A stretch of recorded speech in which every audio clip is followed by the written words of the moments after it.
So back about 10, 11 years ago, I had a form of depression of some description. I was self-medicating, so becoming recluse.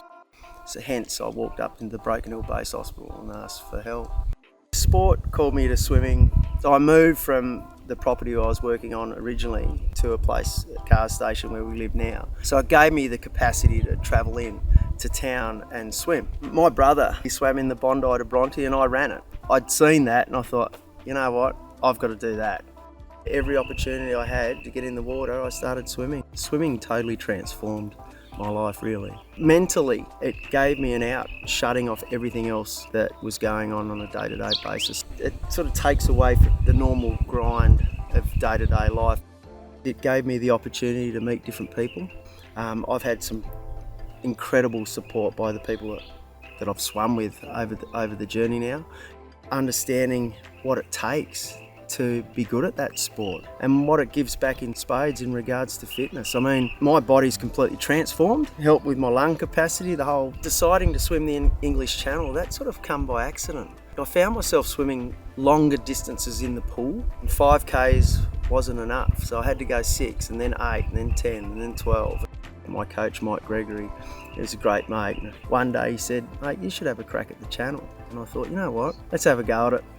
So I was doing a lot of swimming in Broken Hill. I had a pool band in my yard, in my house pool, and I had the Menindee Lake system.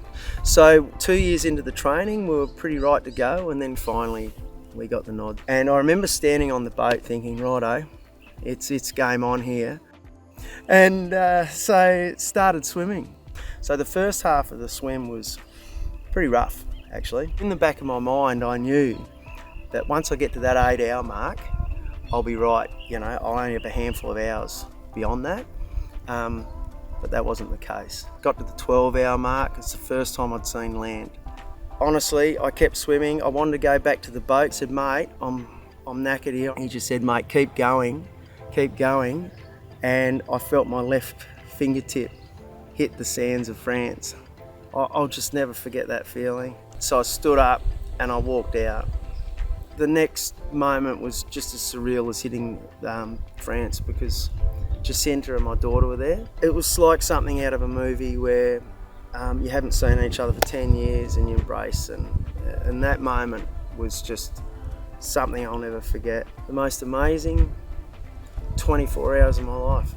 And as far as sports goes, I mean, healthy body, healthy mind. For me, that's who I am. No one can take that away from me. And I think it just pays it forward so much by being active and fit.